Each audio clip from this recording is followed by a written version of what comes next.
नमस्कार, मैं हूं आमोद श्रीवास्तव। आज के हमारे पॉडकास्ट के अतिथि हैं प्रोफेसर लक्ष्मण प्रसाद, निदेशक मंच एवं दृश्य कला विद्यापीठ, इंदिरा गांधी मुक्त विश्वविद्यालय, दिल्ली से। हम आपका हार्दिक स्वागत करते हैं सर। नमस्कार। आज कुछ आपके विषय में जानना चाहेंगे। कुछ मैंने प्रश्न तैयार करके लाए हैं आपके लिए, आपसे चाहेंगे आप उसका उत्तर देंगे। जब आपने पहली बार ब्रश उठाया था तब क्या सोच रहे थे? तब आपने सोचा था कि यही आपकी पहचान बनेगा? ब्रश उठाने की बात तो बात की है। जब मैं कला के प्रति आकर्षित हुआ, बचपन में प्रायोगिक कुछ चित्र बनाए जाते थे। क्लास 2 या 3 की बात रही होगी। रसायन विज्ञान का ही एक चित्र था जिसमें फ्लास्क बना हुआ था। मैं बड़ी तन्मयता से उसको अनुकृति करने लगा और बचपन से ही कुछ ड्रॉ करने की इच्छा भी होती थी। मेरे दादाजी खुद आर्ट के प्रति बड़े अच्छे शुभचिंतक भी थे, मतलब प्रेरित करते थे। जब दुर्गा पूजा का समय आता था तो मुझे पुवाल देते थे कि इससे कुछ बनाओ। तो उससे प्रेरित होते होते मैं अभ्यास करने लगा और कभी ऐसा नहीं था कि मैं इसी को आगे कैरी ऑन करूंगा, और लेकिन करते रहता था। मतलब ड्राइंग अच्छा लगता था। वो घर के दीवारों पे छुप के करता था ताकि घर वाले डांटे ना मुझे कि दीवार खराब कर दिया। तो मुझे याद है कि मैं अपने घर के प्रवेश द्वार के पृष्ठभूमि वाले दीवार पे माँ सरस्वती का चित्र बनाया था, छुपके हुए एक्रिलिक कलर से।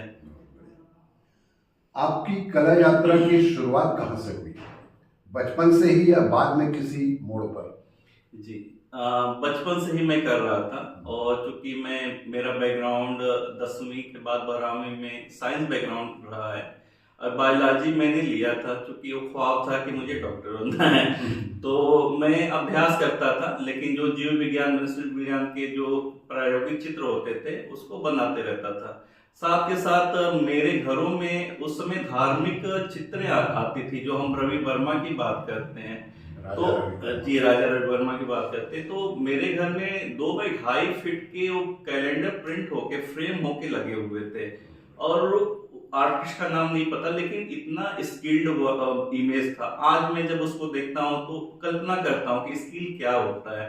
उसको मैं अनुकृति करते रहा। वो शिव पार्वती का चित्र हो या दुर्गा का हो या गणेश लक्ष्मी का हो, तो वो अभ्यास करते रहता था।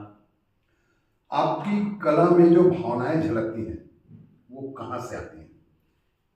जी, जैसे कि कला यात्रा की हम बात करें, प्लस 2 के बाद था कि मेडिकल में जाना है, नहीं जा पाया किसी कारणवश से, फाइनेंशियल प्रॉब्लम या सपोर्ट नहीं मिला। तो मैंने फिर ये निर्णय लिया कि मुझे बैचलर ऑफ फाइन आर्ट्स करना है। तो उसके उद्देश्य से मेरा BHU में एडमिशन होता है, बनारस यूनिवर्सिटी के दृश्य कला संकाय में, और वहीं से बैचलर, मास्टर और PhD सारा होता है। और जहाँ तक भावना उत्पन्न होने की बात है, जब हम शैक्षणिक एकेडमिक सेशन में होते हैं वहाँ हम स्किल डेवलप करते हैं। जी। भावना तो बहुत परिपक्वता के बाद आती है। तो उस समय हमें हमारे टीचर क्लासरूम में ही बताते थे कि जो अभ्यास करना है, नेचर करो, लैंडस्केप करो, इंडोर में लाइफ स्टडी करो, ऑब्जेक्ट स्टडी करो, इत्यादि। मैं जानना चाहूंगा कि जब आप पेंटिंग बनाते हैं या कोई आर्ट वर्क, तो आपके मन में सबसे पहले क्या आता है? रंग, भावना या कहानी? मेरे सारे चित्र जो होते हैं एक कथात्मक होता है। मैं शायद मतलब विद्यार्थी जीवन में भी ये फील करता था, मतलब कि उसमें एक नरेशन हो। उस नरेशन का समावेश मस्तिष्क में होता है। उसके बाद वो एकाएक तो नहीं आता, वो परिपक्व होता है। उसके बाद यदि उसको मौका मिलता है तो लेआउट के तौर पे आता है। हाँ, लेकिन भावनाओं का जन्म एक आकृति रूप, एक सरफेस पे लेता है लेआउट के रूप में। उसके बाद जो कलर इत्यादि है उसके बाद ही आता है। तो पहले मैं एक कथात्मक ही चीज सोचता हूँ, उसके बाद ही क्रिएट करता हूँ। कभी आपके साथ ऐसा भी हुआ है कि किसी पेंटिंग ने खुद आपको कुछ सिखा दिया? हर पेंटिंग एक आर्टिस्ट के अंतर मन से आता है और कुछ वो बोलना चाहता, बताना चाहता है। तो न चाहते हुए इनडायरेक्ट वे में सिखाता भी है और हर आर्टिस्ट सीखता भी है, लेकिन ऐसे कहा जाए कि एक पनिश के तौर पे तो नहीं सिखाता है, वो आर्ट की भाषा को सिखाता है। कोई कलाकार या कला आंदोलन जिसने आपको सबसे ज्यादा प्रभावित किया हो जीवन में? कला आंदोलन मतलब मैं नहीं समझ पा रहा हूँ कि क्या। कोई ऐसी घटना जिसके कारण आपको ये कला के क्षेत्र में आने के लिए प्रभावित किया हो? चूंकि शुरू में ही मैंने बोला कि मैंने फाइन आर्ट्स की पढ़ाई किया, तो मेरा शुरू से था कि टीचर बनना है। तो टीचर बनने के नियमानुसार जो नीड होती है वो तो हम करते रहे हैं। तो उसके बाद प्रैक्टिस तो हमेशा जारी ही रहता है। फिर इसी लाइन पे मैं चाहूंगा कि आपकी क्रिएटिविटी कैसे बहती है? कोई रूटीन है या बस ऐसे ही फ्लो में होता है? एक अच्छा कला साधक वही होता है जो यदि बड़े सरफेस पे काम नहीं कर पा रहा है तो छोटे सरफेस पे अभ्यास के तौर पे स्केच करे, लाइन ड्राइंग करे, और या तो अंतर मन में कुछ स्केच करे, सोचे। तो ये अभ्यास करना ही होता है। कभी आपके साथ ऐसा भी हुआ कि कोई पेंटिंग अधूरी छोड़नी पड़ी हो क्योंकि वो दिल से नहीं निकली होगी? कुछ पेंटिंग ऐसे होते हैं, हर आर्टिस्ट के पेंटिंग या कृति निर्माण में होता है, एक टाइम आता है कि ब्लॉक हो जाता है माइंड। उस समय हम क्या करते हैं कि उस सरफेस को, उस कैनवस को हम कुछ दिन के लिए छोड़ देते हैं।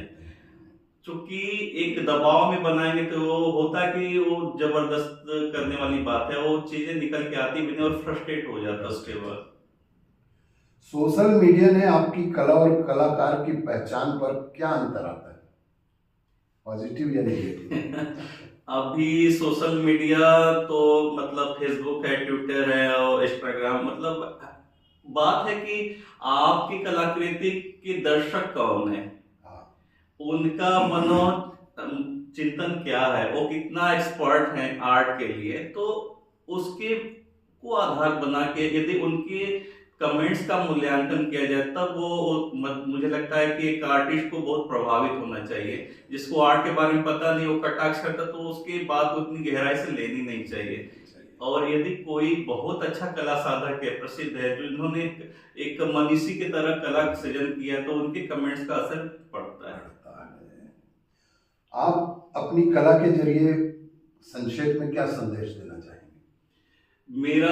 मैं तो एक कला साधक की भूमिका अदा करता हूँ और कला साधना ही करता हूँ। मेरा मार्केटिंग का कोई उद्देश्य नहीं होता है और मुझे लगता है कि पहले स्वसुख अभ्यास एक क्या बोलते प्रार्थना है, पूजा है, उसको कर लिया, उसके बाद ये सारी चीजें मेरे लिए आती हैं। तो मैं अपनी कला साधना के तौर पर उसको करता हूँ, ना कि मार्केटिंग के तौर पर। अब नए उभरते कलाकारों के लिए आपके मन में ऐसी क्या बात है जो उनको उनकी अपनी पहचान अच्छे से दिला सके? अभी क्या है कि हम बहुत ओल्ड नहीं हुए हैं लेकिन मिड एज में हैं, तो अभी युवाओं में देखते हैं कि धैर्य की कमी है और वो चकाचौंध तो है ही है, क्योंकि टेक्नोलॉजी की दुनिया है, चकाचौंध में है। तो युवाओं को मैं ये बोलूंगा, धैर्य रखिए, अभ्यास कीजिए और जो आपके मतलब कलाकार पूर्वजों ने जो धरोहर समेटा है उसको देखते हुए आगे बढ़ते रहिए और प्रयोग करते रहिए। बहुत बढ़िया। आने वाले समय में आप अपनी कला को कहाँ ले जाते हुए देखना चाहते हैं? खास कोई ड्रीम प्रोजेक्ट है आपके मन में? मैं अभी इससे पहले ही बोला कि मैं कला साधना करता हूँ, तो साधना मुझे एक सूक्ष्म तक हर मतलब एक योगी होता है और शून्य की तरफ जाना चाहता है। तो कला के माध्यम से अमूर्तन की तरफ आदमी मतलब एक आर्टिस्ट जाएगा और निस्संद होकर कला साधना करूंगा। बड़े प्रोजेक्ट का तो कोई नहीं है, क्योंकि नौकरी में हूँ तो बड़े प्रोजेक्ट का कोई आसार नहीं भी है, न ख्वाब है। कोई ऐसा काम जो आपके दिल के सबसे करीब है? अगर हाँ तो इसके पीछे की कुछ विशेष कहानी भी है? हर आर्टिस्ट जो कला सृजन करता है तो जैसे एक माँ होती है, हर बच्चा उसके लिए उतना ही प्रेम मतलब बरसाती है, हर बच्चों में इक्वालिटी होती है।